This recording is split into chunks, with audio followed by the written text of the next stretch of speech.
সুপ্রিয় শিক্ষার্থী বন্ধুরা, তোমরা সবাই কেমন আছো? আশা করি তোমরা অনেক অনেক ভালো আছো। আজকে আমরা আলোচনা করব ইউনিট 3 এর অন্তর্ভুক্ত পার্ট 1 এর স্পেলিং নিয়ে। তো বন্ধুরা, স্পেলিং এর ক্ষেত্রে তোমাদেরকে যেটা করতে হবে, আমি বারবারই যেটা বলে থাকি যে তোমাদেরকে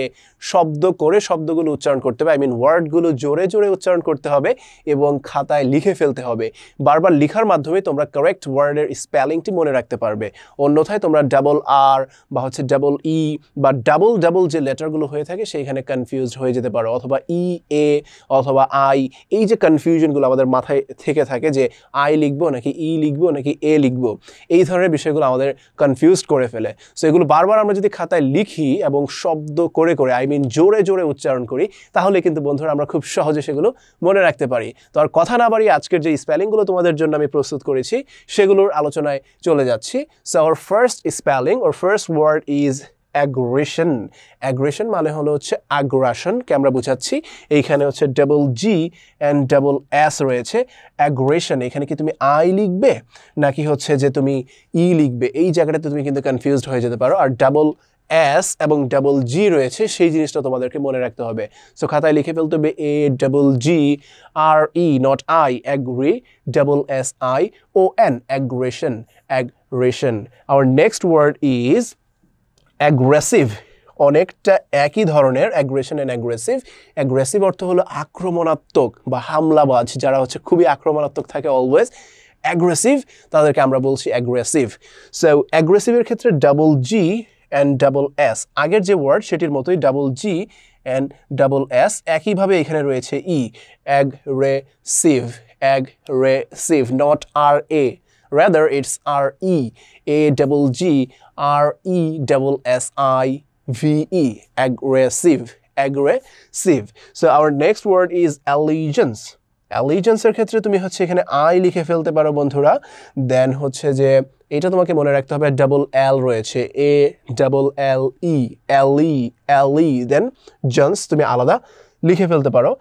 allegiance, A double L E G I A N C E, allegiance, মুখে উচ্চারণ করবে, খাতায় লিখে ফেলবে, তাহলেই তোমরা খুব সহজে সেই স্পেলিংটি মনে রাখতে পারবে। So the next word for you is bureaucratic. bureaucratic মানে আমলাতান্ত্রিক। bureaucracy মানে আমরা বলছি আমলাতন্ত্র, আর যেটা আমলাতান্ত্রিক, ক্র্যাটিক, সেটাকে আমরা বলছি আমলাতান্ত্রিক। So bureau, B-U-R-E-A, আর ই এ, এই জায়গাতে তুমি একটু কনফিউজড হয়ে যেতে পারো এবং ভুল করার যথেষ্ট সম্ভাবনা রয়েছে, এবং এটি একটি কমন স্পেলিং, অনেক পরীক্ষায় এটি তুমি পেয়ে যাবে। ফর এক্সাম্পল অ্যাডমিশন টেস্টে পাবে, যখন তুমি ইউনিভার্সিটি শেষ করে বিভিন্ন জবের পরীক্ষা দিতে যাবে, সেইখানে এই ওয়ার্ডটি তুমি পেয়ে যেতে পারো। সো একবার যদি তুমি মাথায় সেট করে ফেলতে পারো বা তোমার মেমোরিতে সেভ করে ফেলতে পারো পার্মানেন্টলি, তাহলে কিন্তু তোমাকে বারবার এই ভুলটি করতে হচ্ছে না। bureaucratic, আর ই, দেন একটা এ রয়েছে। বন্ধুরা, আমাদের পরবর্তী ওয়ার্ডটি হলো compassionate. compassionate মানে হলো দয়াবান বা সহানুভূতিশীল। compassion থেকে আমরা বলছি যার compassion রয়েছে তিনি compassionate, দয়াবান বা সহানুভূতিশীল। compassion আমরা লিখে ফেলতে পারি then N-A-T-E, compassionate, N-A-T-E রয়েছে, compassionate, and compassion লিখতে যে আমাদেরকে ডাবল এস লিখতে হচ্ছে, এই জিনিসটি মনে রাখলে আমরা খুব সহজে এই ওয়ার্ডটি স্পেল করে ফেলতে পারবো এবং সঠিকভাবে। সো বন্ধুরা, আমাদের পরবর্তী ওয়ার্ডটি হলো কমিটি। কমিটি একটি কমন ওয়ার্ড, আমি এর আগেও আলোচনা করেছি, এখানেও আবার এই ওয়ার্ডটি অ্যাড করেছি, কেননা এই ওয়ার্ডটি বহু সংখ্যক জায়গায় এসে থাকে স্পেলিংয়ের ক্ষেত্রে, এবং আমরা যে ভুলটি করে থাকি ডাবল ই এর জায়গায় একটি ই দিয়ে দেই, অথবা আমি নিজে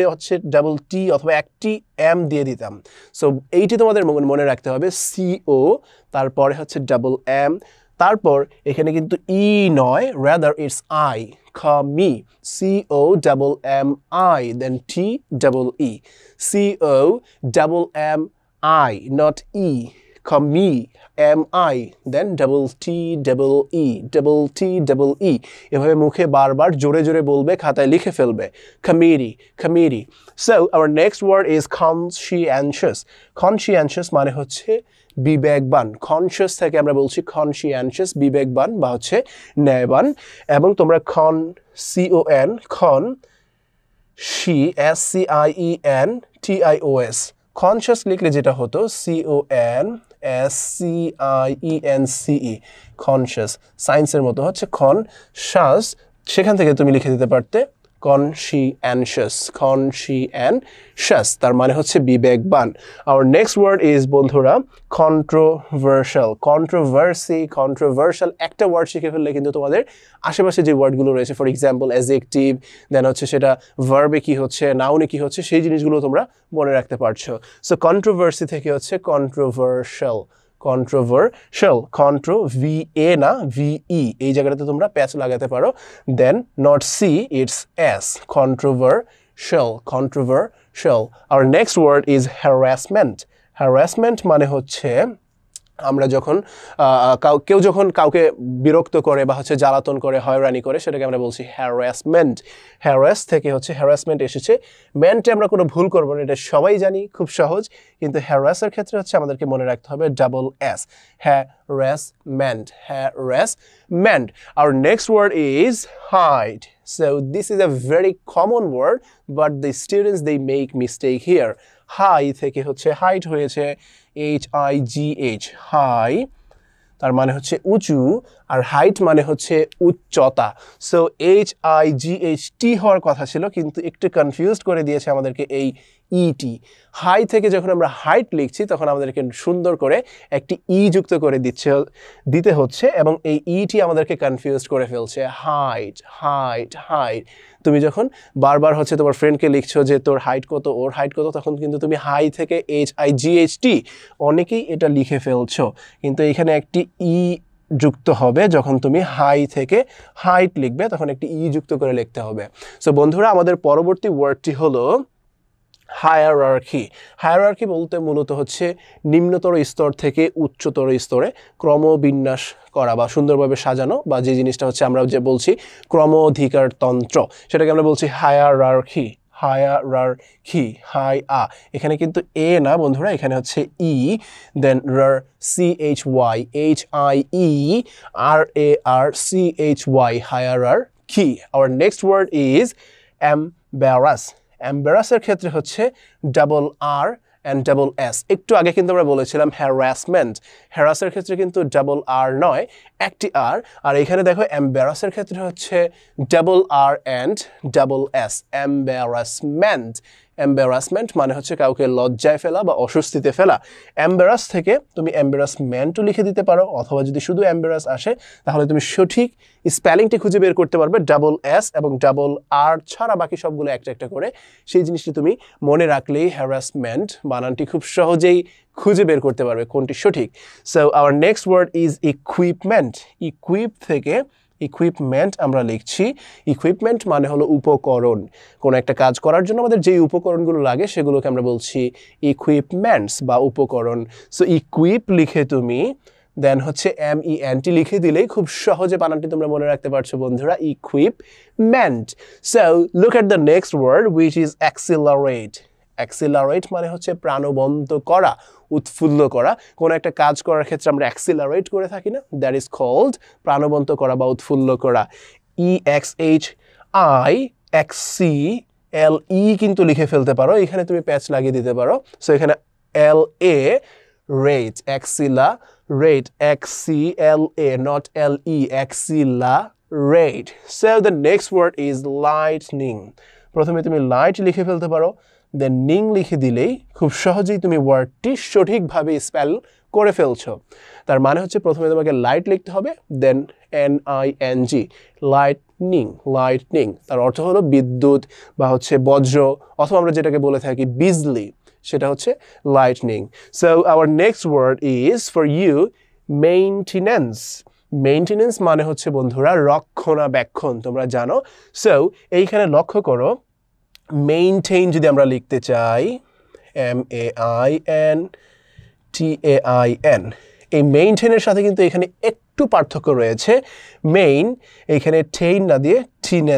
মেইনটেনেন্স এইখানে একটু পার্থক্য হয়ে গিয়েছে সো তুমি আগে মেইনটেইন এরপরে NANCE লিখে দিতে পারো সো এই জায়গাতে হচ্ছে তোমরা ভুলটা করে ফেলবে টি এর পরে AIN যুক্ত না করে TE লিখে দিবে মেইনটেইন থেকে যখন তুমি মেইনটেনেন্স লিখছো তখন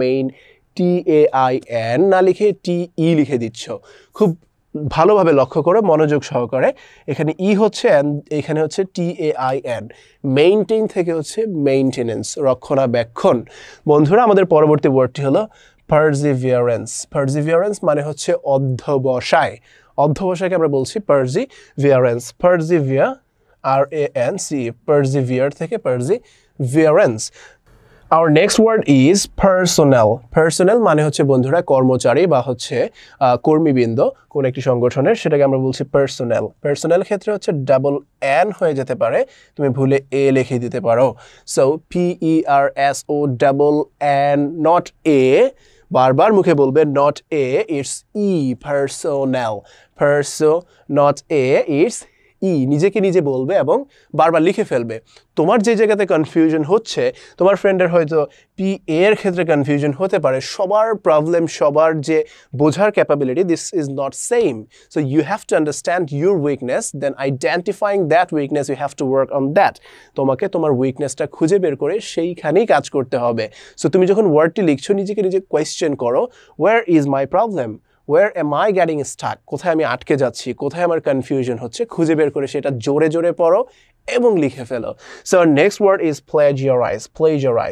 প্লেজারিজম থেকে আমরা প্লেজারাইজ বলছি যে কাজটাকে প্লেজারিজমকে আমরা যখন করছি তখন সেটা ভার্বে আমরা বলছি প্লেজারাইজ কারো লেখা কারো রচনা কারো সাহিত্যকর্ম চুরি করে নিজের নামে চালানোকে আমরা বলছি plagiarise our next word is possess থেকে হচ্ছে possession যার অর্থ হলো অধিকার বা দখল সো এখানে ডাবল এস একইভাবে আবার double S possession not A this is E possession POSSESSION possess থেকে হচ্ছে possession তার মানে হলো অধিকার বা দখল সো বন্ধুরা look at the next word which is precede তুমি প্রথমে লিখে দিতে পারো CEDE এখানে একটা এও নেই রাদার এখানে সবগুলো হচ্ছে ই PREC আবার ই দেন ডি এর পরে আরেকটা ই তার মানে এখানে হচ্ছে কোনো এ নেই প্রিসিড যার অর্থ হলো অগ্রগামী যারা সামনে চলে গিয়েছে then principle this is principle and another one is principal মানে হচ্ছে অধ্যক্ষ and then this one is মূলনীতি নীতিমালা নিয়ম নীতি এই ধরনের বিষয়গুলোকে আমরা বলছি PLE অ্যান্ড PAL লিখলে হচ্ছে আমরা অধ্যক্ষ লিখে ফেলছি he is the honourable principal of this college এই কলেজের তিনি হচ্ছেন মাননীয় অধ্যক্ষ that is PAL and PLE there are many principals in this company in this organization আমরা এভাবে বলতে পারি এখানে অনেক নীতিমালা নিয়ম নীতি রয়েছে প্রিন্সিপাল এবং এই দুটো ছাড়াও কিন্তু তোমাদেরকে অন্য আরেকটি ভুল স্পেলিং দিয়ে কনফিউজ করে ফেলা হতে পারে তাই খুবই সতর্ক থাকতে হবে বারবার খাতায় লিখতে হবে so look at the next word which is professor ক্ষেত্রে ডাবল এস রয়েছে প্রফেসর এখানে নট এ এখানে কিন্তু ও প্রফেসর যার অর্থ হলো অধ্যাপক প্রফেসর মানে হচ্ছে কলেজে আমরা বলি না প্রফেসর ইউনিভার্সিটির প্রফেসর সো এই প্রফেসরের ক্ষেত্রে ডাবল এস এই জিনিসটি মনে রাখলেই তোমরা খুব সহজে সঠিকভাবে স্পেলিংটি লিখে ফেলতে পারবে সো বন্ধুরা আমাদের পরবর্তী ওয়ার্ডটি হলো সার্জেন্ট মূলত হচ্ছে পুলিশে আমরা বলে থাকি না সামরিক একটা পদবি সেটাকে আমরা বলছি সার্জেন্ট SER দেন GEANT মুখে বলবে খাতায় লিখবে সার্জেন্ট SER নট SUR তোমরা SUR দিয়ে লিখতে পারো সার্জেন্ট লিখতে পারো বাট SER মনে রাখতে হবে SERGEANT sergeant so the last word for you is সুপারসিডের ক্ষেত্রে তোমরা খুব সহজভাবে সুপার বানান সবাই পারো SUPER সুপার দেন SEDE লিখে দিলেই বন্ধুরা সুপারসিড হয়ে যাচ্ছে তো এই ছিল আমাদের স্পেলিং নিয়ে আজকের বিস্তারিত আলোচনা বন্ধুরা এই বিষয়ে যদি তোমাদের কোনো প্রশ্ন বা কনফিউশন থাকে আমাদেরকে কমেন্ট সেকশনে জানিয়ে দেবে আমরা খুব দ্রুত তোমাদের রিপ্লাই করব সবাই ভালো থাকবে সুস্থ থাকবে দেখা হবে নেক্সট ভিডিওতে সেই পর্যন্ত বাই বাই